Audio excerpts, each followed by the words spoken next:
Welcome back. I'm Stacy Armijo, and this is Changing Austin, and I am excited to introduce you to today's guest, Chris Seals. Welcome, Chris. Glad to be here. Thank you for having me on the show. It's a pleasure. So Chris is the CEO and co-founder of Still Austin. That's right. And I think that's been a little over 10 years now. Is that about right? We started working on it 13 years ago. Yes. Okay. And so my first question for you, why whiskey? Why Austin? Oh, that's really good. Those are very good questions. So why whiskey?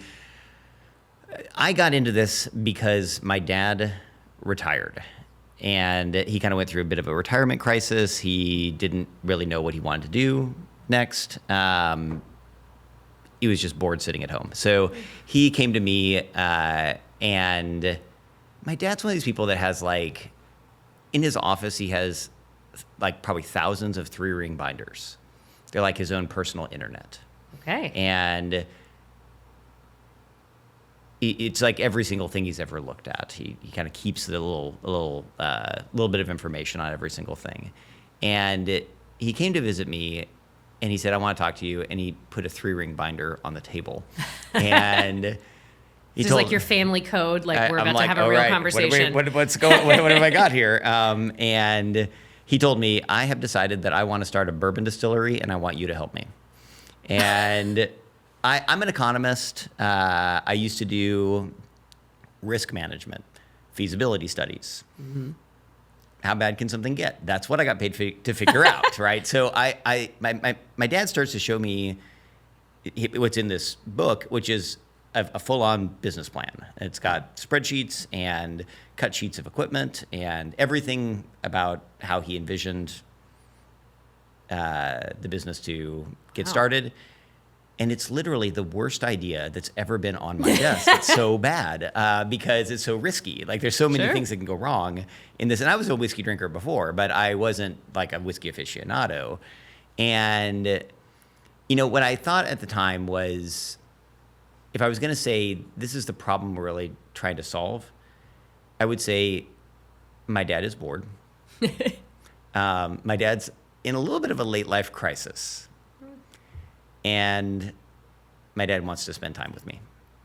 So saying yes to his dream of starting a whiskey distillery, it's made all the difference for our relationship. We used to hardly ever talk.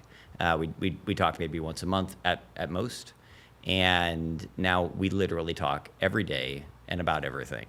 It's made all the difference. So it's been really, really special for me.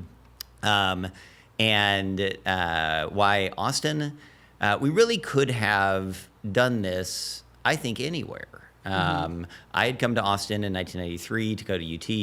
I love Austin. It's always been my home base. I've been here more than any other place in my entire life. And when you're doing something as difficult and time-consuming as starting a whiskey distillery and a whiskey brand, it really needs to be in a place where you kind of have the cultural center where people discover things. One of the things I kind of learned along the way, I don't think this was a reason why Austin, but I think it's really been a big part of the success of Still Austin, is when whiskeys are really well made and everything comes from your region, they have a unique taste, but they also give a sense of who you are as people. The people that they come from. And you see that with Scotch, the Scottish people, the tradition, the excellence.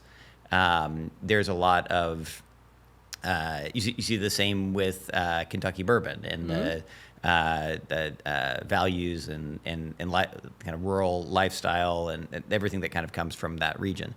And we really felt like, for what we were wanting to do, we wanted to give a sense of who we are as people, and we felt like Austin was the right place to do that. Everyone in Texas comes to Austin for a weekend off, a place to discover things, to inspire themselves, and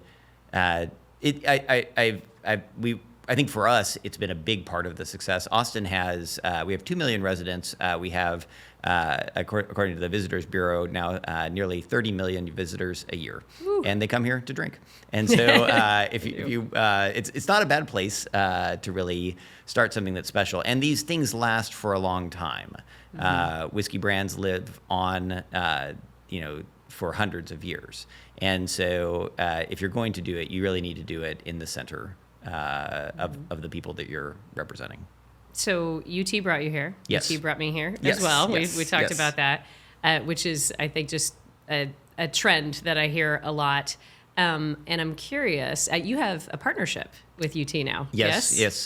We the last couple of years, we've been the official whiskey of the University of Texas. And so does that come out of your affinity and your love of that, or is that more of a brand play? How did that partnership come to be? It was a very organic partnership. They came to us. It was a big honor. We couldn't afford it, but we my daughter at the time was a student at UT, actually in the communication school, and communications. So, yes, and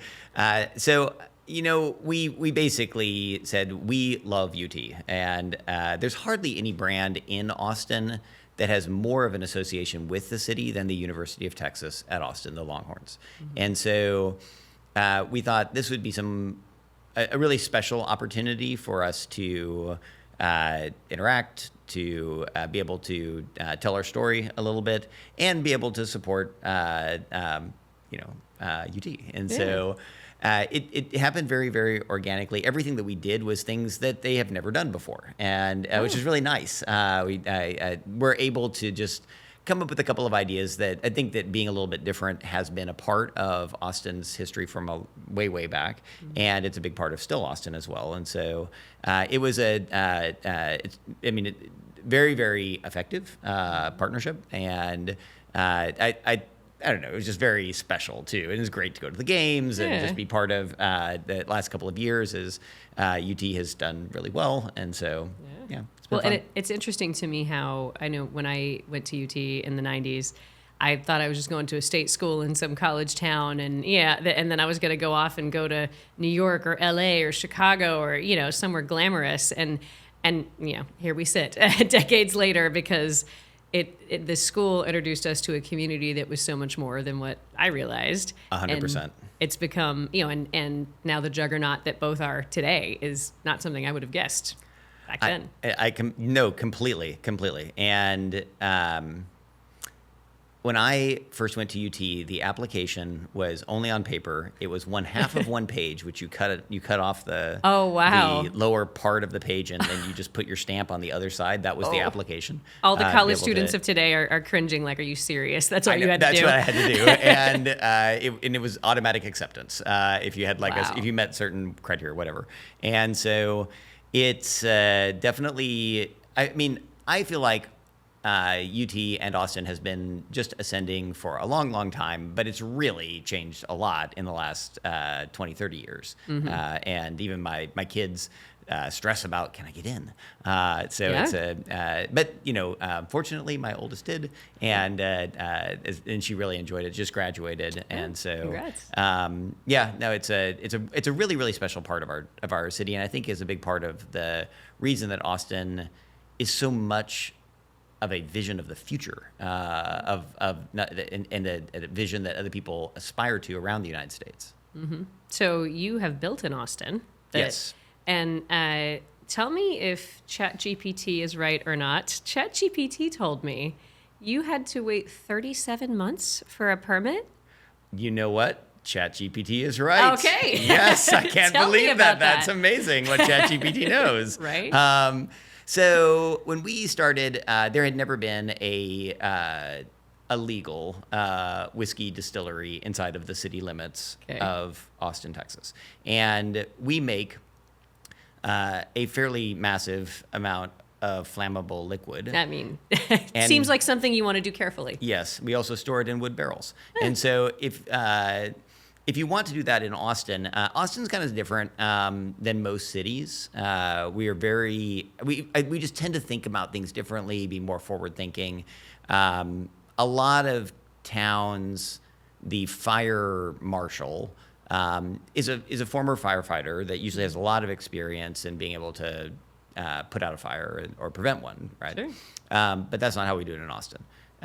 In little known fact, in the entire state of New York, there are only 2 professional fire engineers. What? This is a person that has a master's degree in engineering and a subsequent master's in fire engineering. Didn't know you could get one of those. Yeah, Now I do. yes, you can. And in the state of Texas, we have 11, and 9 of them work for the city of Austin. And so if you want to build a flammable liquids production facility in our town, all you got to do is convince those 9 engineers that you're 100% compliant with fire code. Wow. And so we learned a lot over the 3 years of interacting with the Austin Fire Department. I know most business owners like to complain about the city, and I guess I might join in as well at times. But I think also it was, I think, a very good thing because it really led to a lot of upgrading of what we really actually built, not just in terms of safety, but also gave us more time. We had many projects that were difficult to put together during those 3 years. One was the one that really drug it out the most was just making sure that we were doing everything in a way that was perfectly safe or as completely compliant as possible, 100% compliant. The second was really building a local grain economy. Local grain economy. So you in produce and meats, you can buy locally grown things. Grain's not that way. When we started, there was no way to buy. If you wanted to buy food quality grain in Texas, it was probably going to come from Europe, not from Central Texas. 10 years ago? 13 years ago, but yes, Wow. yes. 13, okay. And there was really there's kind of 3 main barriers to having a local grain economy. One is you need to have a place to store the grain, and farmers generally don't have that storage capacity. That's the global commodity grain system that has the giant grain elevators and the ability to ship massive amounts of grain around the world. They really have invested in a massive infrastructure for storage. So storage is a big piece. Transportation, you got to have a way of moving it and cleaning it, making sure that it's of a certain quality. And so when we went to talk to farmers about growing for us here in Texas initially, they basically told us, where are you going to store it? I'll grow it, but what are you going to do with it? Yes. And then one of the other concerns they had was, what if you go out of business? What happens to me? I grew some special grains for you. Who do I sell it to? Yeah. And it doesn't meet the commodity, what everybody else is growing. And so we really needed to have a way for farmers to be able to sell to multiple different buyers, create more of a market, as well as supply chain. And that was a pretty big challenge. We really solved it by working with another small and growing business segment in Texas, which is the malt houses of Texas. There's massive malt houses in Canada where most grain is malted, but there's a lot of at the time there was one craft malt producer here in Texas, and maltsters have to store grain, they have to transport it, and they have to clean it. And so they kind of had that infrastructure that we would need. And we thought if we kind of put our weight behind the malt houses, they'll be able to contract with farmers, and they'll be able to sell not just to us, but to other buyers here in Central Texas. And Austinites love to have more choices in what we eat and drink. And so it led to a lot of wonderful partnerships, everything from Whole Foods to H-E-B to Barton Mill to all sorts of buyers that want to have access to locally grown grains and support local Texas farmers. And so it really has given us a lot more choices in what we eat and drink, and given farmers a lot more security in where they can sell. They typically make twice as much selling to us as they would for a commodity, and so it keeps more of our Texas dollars value here in going back into the families that grow the grain here locally. So something that for me is a hobby, right? Like I consume the end product. It requires an entire economy to be able to create it in Texas. It does, and that takes time as well. We couldn't do that overnight, and so that was another piece that kind of added a lot. And the third, which is probably the most complicated is we have on our team a person, and her name is Nancy Fraley. Nancy has won more awards for her whiskeys than anybody we know of worldwide. She's amazing.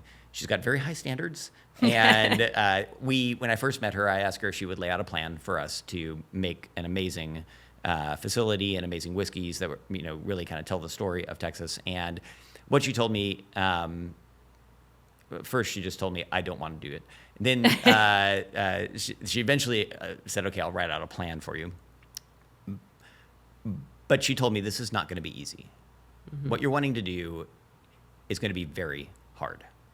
And so I said, that's fine. Just write the plan. Tell me what. And so we have some of the elements of the plan. One of them, of course, was that she really felt, and I completely agree, that everything in a really good quality whiskey needs to come from the place where it's made. It needs to, all of the grains coming from Texas, everything made here. And with a big focus on quality. And a lot of those aspects of quality come from the passion of the people, as well as the equipment and tools that you have to work with. And for us, she really felt that we needed to work with certain equipment suppliers. Forsyths is a still manufacturer. They're in Scotland. They've been making stills for between 300 and 400 years. They don't know how long, but a long time. And when it's that long, it's hard to tell. Yeah, exactly. Yeah. And they've made stills for some of the most storied producers of the world, but they've never sent a column still across the Atlantic until us. And so that was kind of this still can bring out a lot of the nuance of the flavor of our local grain. Nice. There is a lot of techniques that we needed to learn. We don't use the techniques that they use in Kentucky. We use them as a minimum, but we use a lot of techniques from Cognac and Armagnac. These are much older traditions. There's about 200 years of bourbon history, nearly 1,000 years of history in Armagnac and Cognac. Wow. And so we use a lot of hands-on techniques. Anyway, Nancy kind of laid out a lot of things that we needed to do. And those things all took 37 months to be able to get done as well. So it's a good thing you kind of had the time. Yes. Well, before we shift gears, I want to just reflect for a moment as I think about.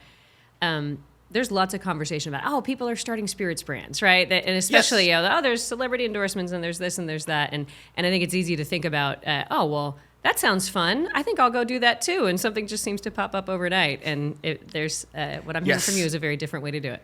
I think that there are many ways of getting into the spirits industry. If you got a good idea and a big checkbook, that's one way. I think you can get into most industries that way. Yes. Many times there is the monetization of a pre-existing brand, a celebrity brand, an apparel brand. It could be any kind of brand, where you're just kind of basically taking something that's an idea and putting it into a spirits format. And it's a great way of monetizing that brand. Those kinds of approaches tend to have rapid uptake, but they can decline as quickly or even more so than they rise. So for us, we were really more interested. I mean, this is a legacy project that started with my dad and I wanting to do something very special. And we wanted to do something that we thought was incredible quality.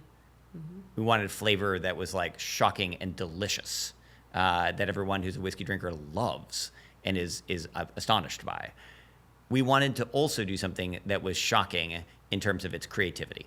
We're from Austin. We're not from Tennessee. We're not from Kentucky. We're not from Scotland. We're Austinites, and we have a very different way of looking at the world and what inspires us and what we aspire to be. It comes more from within our community, the people around us that are the artists and the musicians and the creatives of our community are a big part of the inspiration of Austinites. And we wanted to do something that was very unusual. And we were very fortunate to work. We've worked with so many different Austin artists for all of our labels. For this one, Mark Burkhardt is our flagship product artist. He's an incredible Austin artist, and we ask him to paint a series of portraits of Austinites that give a sense of who we are as people. And that was in and of itself a very challenging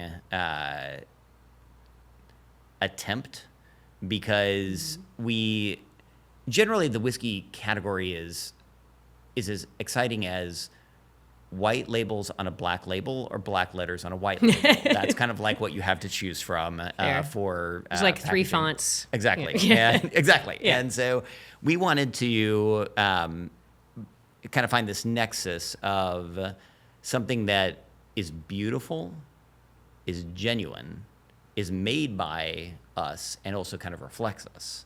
Beautiful, genuine, made by us, and reflects us. Correct. That feels like a very Austin thing to say. 100%, right? And I mean that's what I see when I think about Austinites. We're proud of who we are, and so that creativity is really important. But creativity and quality are almost at polar opposites in the traditional whiskey brand marketing.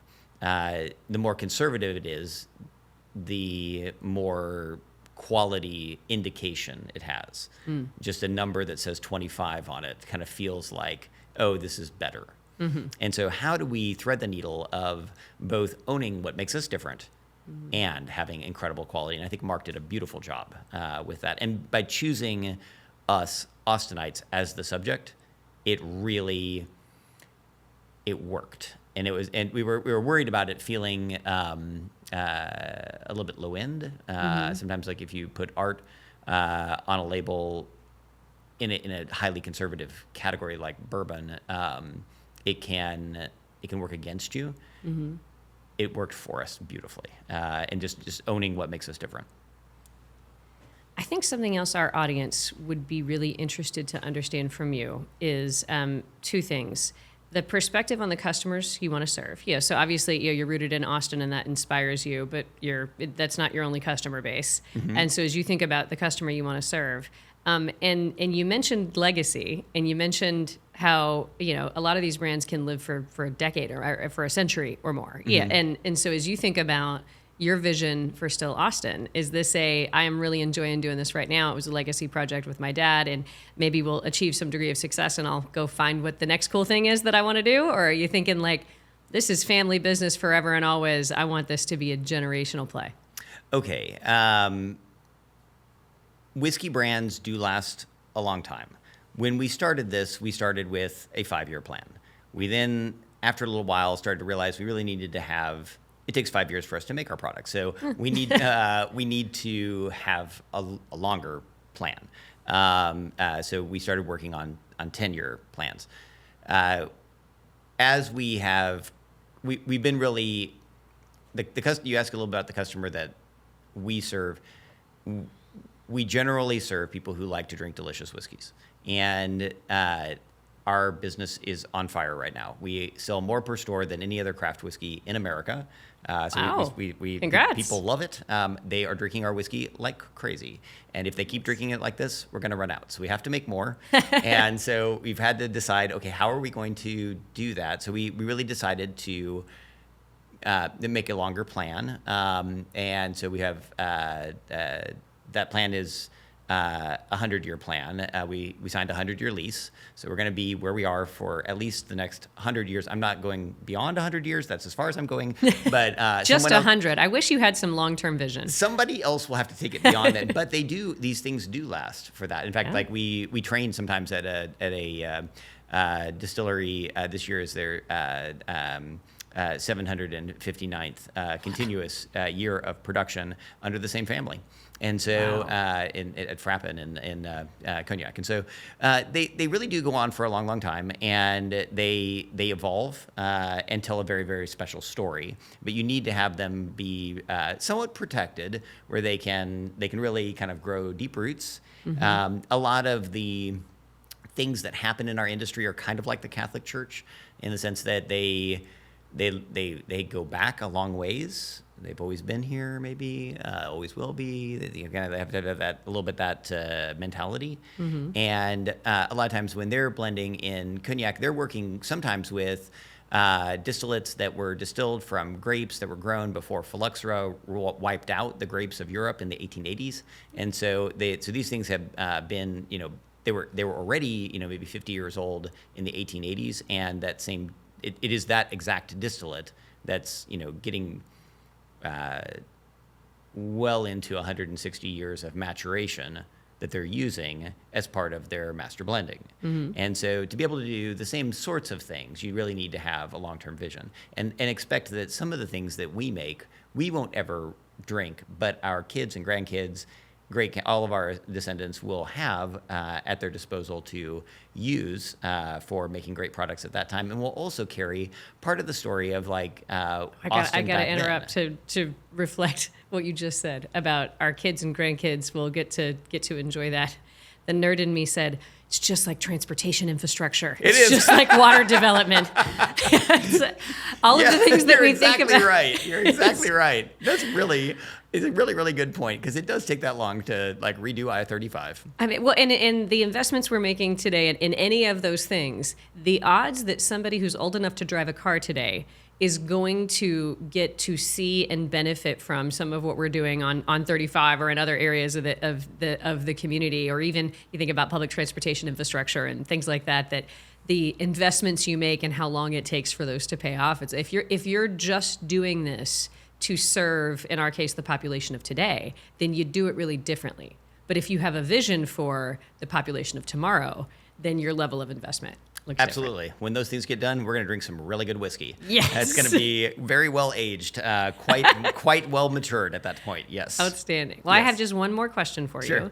And it's a question I ask all of our guests. So our purpose here on Changing Austin is we want to reflect on what has made Austin the amazing city it is today, and what is most important to our future tomorrow. So what is it that you look back and think, ooh, that is part of the special sauce of Austin that we've really got to protect and maintain going forward?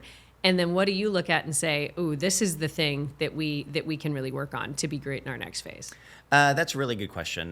When I think about what's been really great about Austin, and we in fact even use this as a tagline for a couple of years for Still Austin, the city is always changing, but our spirit is still Austin. And there is something about us. We found this when we were really trying to research and come up with a name for the brand. Mm-hmm. We were in construction. It was such a I don't know if you've ever built construction. It's kind of sort of. It's really, really, really hard. It's very hard. And so I was ready for a drink when I went home every day. And the Austin Public Library has made available online the Austin American newsletter, which is the precursor to the Statesman, going back to the late 1800s. It was a weekly newsletter. And so when I first moved here to Austin in '93, what people said to me was, you should have been here a few years ago. Oh, of course. You missed Austin's heyday. That's right. It was all hippies. Now they've all moved away. And I still hear that today. Uh-huh. When people move here, I've been here, since '93, so I've been here a little bit, but I'll hear people say, "Oh, you should have been here a few years ago. That's when it was really great." But the story that we really saw most common in the Austin American, going back to the late 1800s, was, "You should have been here a few years ago." It was amazing. Then this university came, it screwed up everything. Oh. It changed the whole town and just got out of whack. And that story of wanting to hold on to the things that we value, the things that are special. Yeah. I think that you're asking a little bit about what is it that we loved. I think that there's a lot that's in that of what we loved, but what it all kind of comes back down to is valuing what we have or had that kind of feels like it's a little bit under threat because things are changing so quickly. When we think about what is it that we need to have into the future, back then Austin probably had a whiskey distillery, so that's no different. We want to make whiskeys that are here for a long, long time and for people to enjoy. But we really do, and I think I've said this before on the podcast here, we really do take our inspiration from the creatives in our community. They're really everything that we aspire to be. They inspire us with what they create, and that spirit of creativity is really the heart and soul of Austin, Texas. It's constantly changing, but that desire to make things that are new and amazing, it's what Austin is really all about, and that's what we embrace as well. I think it's a wonderful thing, and not every place has that, and not every place has the support of a group of people who will get behind something that is totally new. That is one of the most special things, and that is why this town is so innovative, why so many new things come out of here, and so many things that we like to show off and flex about to everybody else who doesn't live here. Right. I think it's one of the most wonderful things about our town, and I hope that never changes. I cannot think of a better statement to land our episode on. Thank you so much for being here. I'm very happy to be here. Thank you so much for inviting me. Absolutely.